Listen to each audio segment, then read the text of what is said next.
Hello everyone, नमस्कार। हमारा संघ की जो कार्यपालिका है, संघीय कार्यपालिका, उसकी सीरीज में राष्ट्रपति टॉपिक चल रहा है और आज इसका चौथा दिन है।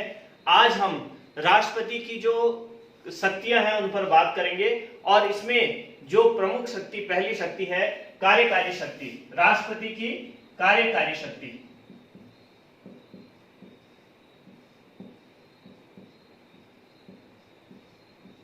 राष्ट्रपति की कार्यकारी शक्ति को हम देखेंगे। तो राष्ट्रपति की कार्यकारी शक्ति में सबसे महत्वपूर्ण, सबसे पहले हम देखेंगे अनुच्छेद 53 को।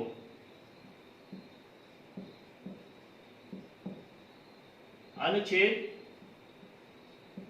53, अनुच्छेद जो 53 है, इसमें दो प्रमुख बातें लिखी गई हैं। पहला, अनुच्छेद 53 की पहली बात है कि संघ की कार्यपालिका शक्ति राष्ट्रपति में निहित होगी। कार्यपालिका शक्ति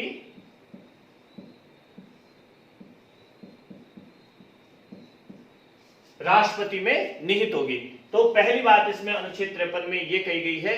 दूसरी बात, कार्यपालिका प्रमुख के रूप में राष्ट्रपति विभिन्न जो अधीनस्थ होंगे उनकी नियुक्तियां करेगा तथा इस जो विभिन्न नियुक्तियां करेगा, उन पदों पर जो नियुक्त व्यक्ति होंगे उनको हटा सकता है।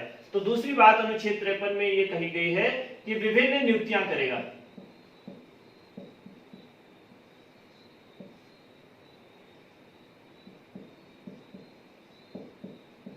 नियुक्तियां और विभिन्न जो पद हैं, प्रमुख पद हैं, उनसे जो है उनको हटाएगा, हटाने का अधिकार है। तो ये दो बातें अनुच्छेद 53 में कही गई है।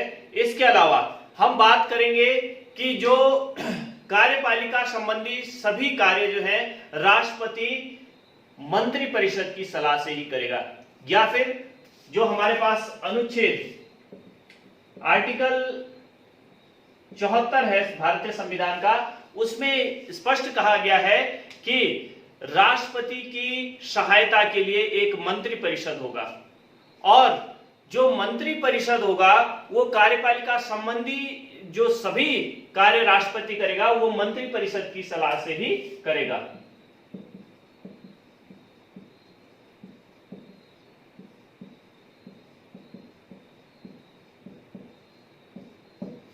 तो अनुच्छेद 74 में ये बात लिखी गई है कि जितने भी कार्य संघ की कार्यपालिका के रूप में राष्ट्रपति करेंगे वो सभी कार्य मंत्रिपरिषद की सलाह से करेंगे। इसके अलावा अनुच्छेद आर्टिकल जो 77 है, 77, इसमें कहा गया है कि भारत सरकार की समस्त कार्यपालिका कार्यवाही राष्ट्रपति के नाम से ही होगी। जो राष्ट्रपति होगा उनके नाम से समस्त कार्यपालिका कार्यवाही होगी।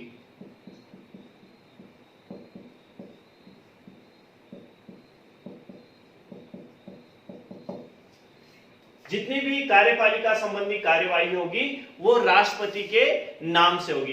दूसरी बात इसमें यह कही गई है कि राष्ट्रपति मंत्रियों के विभागों के बीच कार्य आवंटन के नियम बनाएगा। कार्य आवंटन के नियम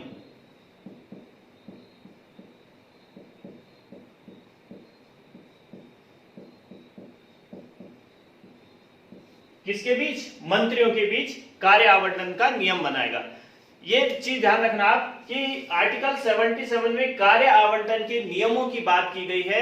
जो कार्यों का आवंटन करेंगे वो जो राष्ट्रपति है वो नियुक्ति करता है प्रधानमंत्री के अनुशंसा पर जो है विभिन्न मंत्रियों की, और उनको जो मंत्रालय की आवंटित करते हैं वो प्रधानमंत्री का कार्य होता है इसमें। तो इस तरह से जो राष्ट्रपति हैं वो विभिन्न पदों पर जो है नियुक्तियां करेगा, ये प्रमुख जो है उनका कार्य है। और कार्यकारी कार्य और विभिन्न पदों पर जो नियुक्त अधिकारी हैं, व्यक्ति हैं, उनको जो है हटा सकते हैं। तो चलिए देखते हैं। सबसे पहला जो राष्ट्रपति नियुक्त करता है वो भारत के जो प्रधानमंत्री है उनको नियुक्त करता है। और किस आदमी को प्रधानमंत्री नियुक्त करेगा? जब चुनाव होते हैं तो जो चुनाव होंगे लोकसभा में, तो लोकसभा में जो बहुमत दल का नेता होगा बहुमत दल के नेता को राष्ट्रपति प्रधानमंत्री नियुक्त करता है, या फिर जो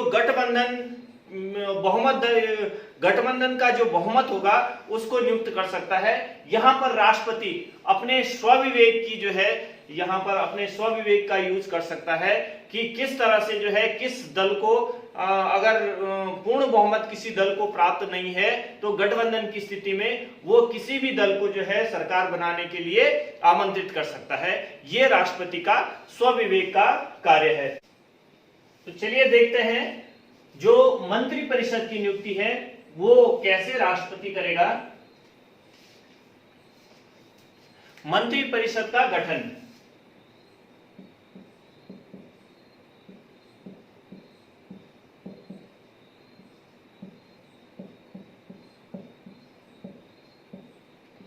मंत्रिपरिषद का गठन, आर्टिकल जो हमारा अनुच्छेद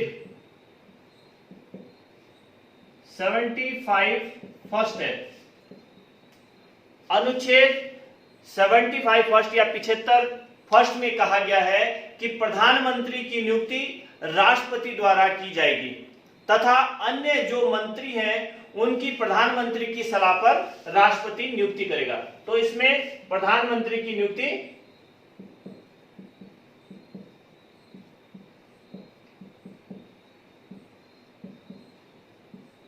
और प्रधानमंत्री की नियुक्ति के बाद राष्ट्रपति प्रधानमंत्री की सलाह पर जो है अन्य जो मंत्री होंगे उसकी नियुक्ति करेगा। इसके बाद आर्टिकल जो 75, आर्टिकल 75 सेकंड ए, आर्टिकल 75 सेकंड ए में क्या कहा गया है, ये जो ए है, ए का मतलब है जो भी अल्फाबेटिक जो है कैपिटल लिखे जाते हैं, इसका मतलब कि ये आर्टिकल जो है मूल संविधान में नहीं थे, इनको बाद में जोड़ा गया।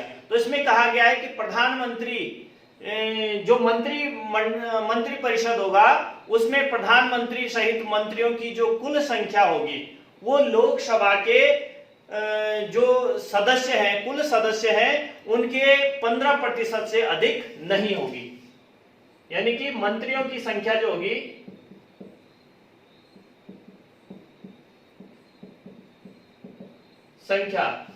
ये संख्या जो कुल टोटल जो हमारे यहां उसमें सदस्य होंगे लोकसभा के अंदर, टोटल जो लोकसभा के सदस्य होंगे उसके 15% से अधिक नहीं होगी।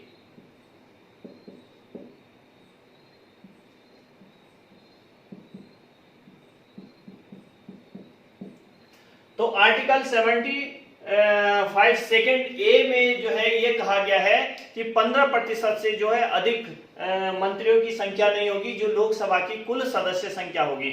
और चूंकि ये ए आप देख रहे हैं ये बाद में जोड़ा गया है, तो ये जो संविधान में संशोधन करके 91वां संविधान संशोधन 2003 द्वारा ये चीज जो है संविधान में जोड़ी गई है।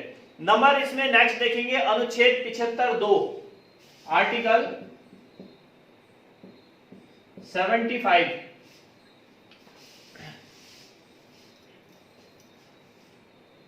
ये आर्टिकल 75 फर्स्ट है और आर्टिकल 75 सेकंड। आर्टिकल जो 75 सेकंड है उसमें कहा गया कि मंत्री राष्ट्रपति के प्रसाद पर्यंत काम करेंगे, यानी कि जब तक राष्ट्रपति चाहेंगे तब तक जो है मंत्री अपने पद पर बने रहेंगे, अर्थात कोई भी मंत्री व्यक्तिगत जो रूप से होगा वो राष्ट्रपति के प्रति उत्तरदायी होगा। इसके बाद आर्टिकल 75 थर्ड है, आर्टिकल 75 थर्ड, आर्टिकल 75 थर्ड में कहा गया है कि मंत्रिपरिषद सामूहिक रूप से लोकसभा के प्रति उत्तरदायी होंगे। जो मंत्रिपरिषद बनेगा वो सामूहिक रूप से लोकसभा के प्रति उत्तरदायी होगा।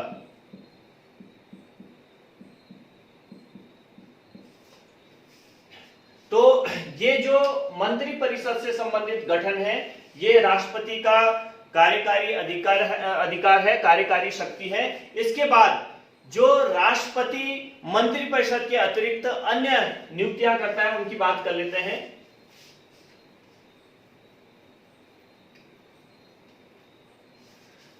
राष्ट्रपति ने मंत्रिपरिषद की नियुक्ति कर दी प्रधानमंत्री के सलाह पर। उसके बाद जो मंत्री होंगे उनको मंत्रियों का बंटवारा कौन करेगा? राष्ट्रपति करेगा, वो प्रधानमंत्री करेगा। मंत्रियों को मंत्रालय अलग से राष्ट्रपति उसमें मंत्रालय बंटवारे में उनका कोई वो नहीं होता है, उसमें प्रधानमंत्री उनको जो है विभागों का बंटवारा करेंगे। उसके अलावा जो मंत्री परिषद है उसके सलाह पर ही अनुच्छेद 74 के अनुसार मंत्री परिषद के सलाह पर जो विभिन्न पद हैं उन पर जो है राष्ट्रपति नियुक्ति करता है। इसमें सबसे पहला है भारत का महान्यायवादी। भारत का महान्यायवादी, अटॉर्नी जनरल ऑफ इंडिया। जो अटॉर्नी जनरल होंगे भारत के महान्यायवादी, उनकी नियुक्ति जो है राष्ट्रपति करेंगे। ठीक है, और नियुक्ति के अलावा शपथ भी उनको राष्ट्रपति दिलाएंगे। और ये जो होंगे अनुच्छेद 76 के अनुसार इनकी नियुक्ति राष्ट्रपति कर रहे हैं, इनको नियुक्त करेंगे और शपथ दिलाएंगे। इसके अलावा जो भारत के महान्यायवादी होते हैं ये राष्ट्रपति के प्रसाद पर्यंत काम करेंगे। राष्ट्रपति के प्रसाद पर्यंत ये काम करेंगे। अब प्रसाद पर्यंत जो होता है उसके बारे में आपको बता दें कि राष्ट्रपति जब चाहे उन्हें पद से हटा सकते हैं, यानी कि मंत्रिपरिषद की सलाह पर ही राष्ट्रपति हर काम करते हैं। अगर इनको हटाना भी होगा तो जो व्यक्ति राष्ट्रपति के प्रसाद पर्यंत काम करेंगे वो राष्ट्रपति मंत्रिपरिषद की सलाह से उन्हें जब चाहे तब हटा सकता है। नंबर दूसरी जो नियुक्ति होगी नियंत्रक एवं महालेखा परीक्षक, सीएजी।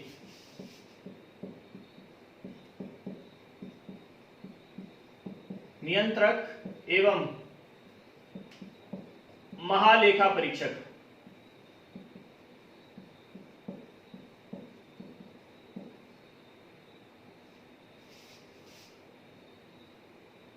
सीएजी, तो सीएजी की नियुक्ति भी राष्ट्रपति करते हैं। और जो सीएजी होते हैं नियुक्ति राष्ट्रपति करते हैं, शपथ भी उनको राष्ट्रपति दिलाते हैं। लेकिन ये इसकी महान्यायवादी की तरह जो है राष्ट्रपति के प्रसाद पर्यंत काम नहीं करते हैं, इनको संसद द्वारा जो है हटाया जाता है। संसद द्वारा एक प्रक्रिया के तहत इनको हटाया जाता है। उसके बाद नंबर तीसरा है सर्वोच्च न्यायालय के मुख्य न्यायाधीश, सुप्रीम कोर्ट के चीफ जस्टिस। सर्वोच्च न्यायालय के मुख्य न्यायाधीश की नियुक्ति राष्ट्रपति करेंगे। नंबर अगला है मुख्य निर्वाचन आयुक्त तथा अन्य निर्वाचन आयुक्त।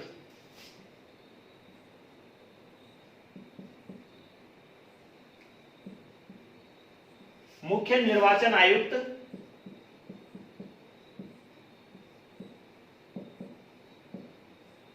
मुख्य निर्वाचन आयुक्त की नियुक्ति राष्ट्रपति करेंगे। और मुख्य निर्वाचन आयुक्त की सलाह के अनुसार जो है अन्य जो निर्वाचन आयुक्त होंगे,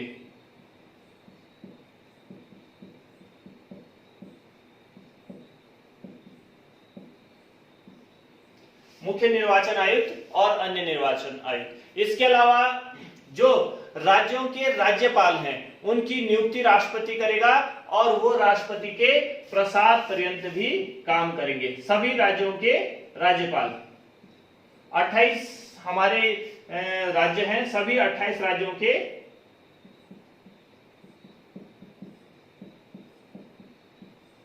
राज्यपाल, राज्यों के राज्यपालों की नियुक्ति करेंगे। इसके अलावा जो केंद्र शासित प्रदेश हैं, हमारे यहाँ 8 केंद्र शासित प्रदेश हैं, उनमें दिल्ली, पांडिचेरी और जो अंडमान निकोबार है,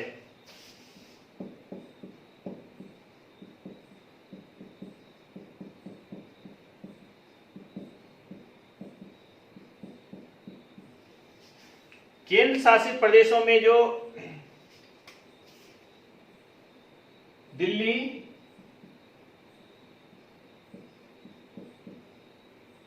पांडिचेरी और अंडमान निकोबार द्वीप समूह, इन 3 केंद्र शासित जो प्रदेश है इसमें उपराज्यपाल होगा। यहां पर उपराज्यपाल, और जो हमारे पास अन्य 5 केंद्र शासित प्रदेश बचे उनमें प्रशासक की नियुक्ति राष्ट्रपति करेगा। इसके अलावा जो यूपीएससी संघ लोक सेवा आयोग तथा राज्य जो लोक सेवा आयोग है उसके अध्यक्षों की नियुक्ति राष्ट्रपति करेंगे। इसके अलावा विदेशों में भारत के राजदूत, आईएएस, आईपीएस जो विभिन्न अधिकारी हैं उनकी नियुक्ति राष्ट्रपति करते हैं। तो इस तरह से राष्ट्रपति द्वारा जो है विभिन्न जो पद हैं, महत्वपूर्ण पद, उन पर नियुक्ति की जाती है। और राष्ट्रपति इसके अलावा जो विभिन्न पद हैं उस पर नियुक्त जो व्यक्ति है उनको हटा भी सकता है। ये भी राष्ट्रपति का जो कार्यकारी अधिकार है उसमें शामिल है। अब किन किन को हटा सकता है इसमें आप देखेंगे, भारत का जो महान्यायवादी है उनको राष्ट्रपति अपने पद से हटा सकते हैं। राज्यों के राज्यपाल राष्ट्रपति के प्रसाद पर्यंत काम करते हैं, उनको जो है राष्ट्रपति पद से हटा सकते हैं। सर्वोच्च न्यायालय के जो प्रतिवेदन पर जो है जो यूपीएससी है, संघ लोक सेवा आयोग तथा राज्य लोक सेवा आयोग के जो अध्यक्ष होंगे उन तथा सदस्य होंगे उनको राष्ट्रपति हटा सकता है। इसके अलावा संविधान में जो प्रस्ताव पारित किया जाएगा संसद के अंदर, उसमें उसके आधार पर जो है सुप्रीम कोर्ट तथा हाई कोर्ट के न्यायाधीशों को राष्ट्रपति हटा सकता है तथा मुख्य निर्वाचन आयुक्त एवं नियंत्रण महालेखा परीक्षक जिनकी हमने अभी बात की, इनको भी जो है राष्ट्रपति पद से हटा सकता है। तो इस तरह से राष्ट्रपति विभिन्न नियुक्तियां करता है और विभिन्न पदों पर आसीन व्यक्तियों को हटा सकता है। इसके अलावा राष्ट्रपति कार्यकारी शक्ति के अंतर्गत जो है बहुत सारे आयोग है जिसका गठन कर सकता है। इसमें प्रमुख है वित्त आयोग, वित्त आयोग का गठन कर सकता है। उसके अलावा एससी एसटी आयोग,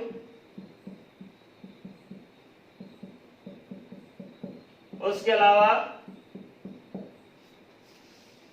राष्ट्रीय पिछड़ा वर्ग आयोग, राजभाषा आयोग,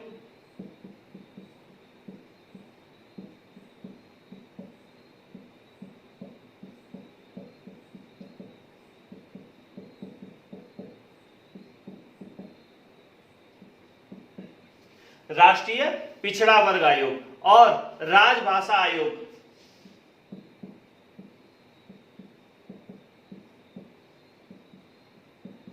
राजभाषा आयोग, महिला आयोग, राष्ट्रीय महिला आयोग,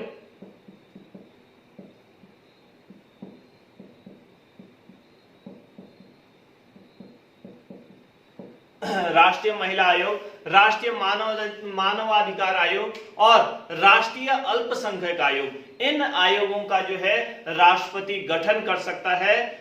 लेकिन आप नोट में लिख देंगे कि कार्यपालिका संबंधी जो सभी कार्य हैं वो राष्ट्रपति किसकी सलाह पर करता है? मंत्रिपरिषद की सलाह पर, अनुच्छेद 74 के अनुसार। ये जो सारे कार्य होंगे ये मंत्रिपरिषद की सलाह पर करेगा। इसके बाद हम एक अनुच्छेद है, अनुच्छेद 74, आर्टिकल 74 को देख लेते हैं। 74 में कुछ बातें कही गई है। पहली बात कही गई है कि जो मंत्रिपरिषद होगा, राष्ट्रपति मंत्रिपरिषद की सलाह के अनुसार कार्य करेगा। पहली बात, मंत्रिपरिषद के अनुसार काम करेगा।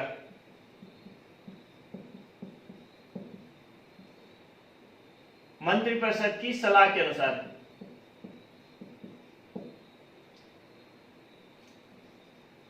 राष्ट्रपति अनुच्छेद 74 के अनुसार मंत्रिपरिषद की सलाह पर कार्य करेंगे, परंतु जो 24वां संविधान संशोधन हुआ है सन 1978 में, उसके द्वारा इस अनुच्छेद के अंतर्गत यह भी प्रावधान किया गया है कि राष्ट्रपति मंत्रिपरिषद की सलाह या किसी विधेयक को पुनर्विचार के लिए वापस कर सकता है। यानी कि मंत्रिपरिषद की जो सलाह होगी उसको जो है वापस, या फिर जो है किसी विधेयक को एक बार के लिए वापस भेज सकते हैं और अगर ये पुनर्विचार के लिए जो है वापस भेजा गया तो उसके पश्चात जो दी गई सलाह है राष्ट्रपति की उसको मानने के लिए मंत्रिपरिषद जो है बाध्य नहीं होंगे। तो इस प्रकार से जो है अनुच्छेद 74 में ये एडवाइस की बात की गई है कि एडवाइस जो देंगे उसको जो है एडवाइस दे सकते हैं और सलाह दे सकते हैं, और जो एडवाइस है उसको जो है वो माने न माने मतलब ये अनिवार्य रूप से जो है ये नहीं।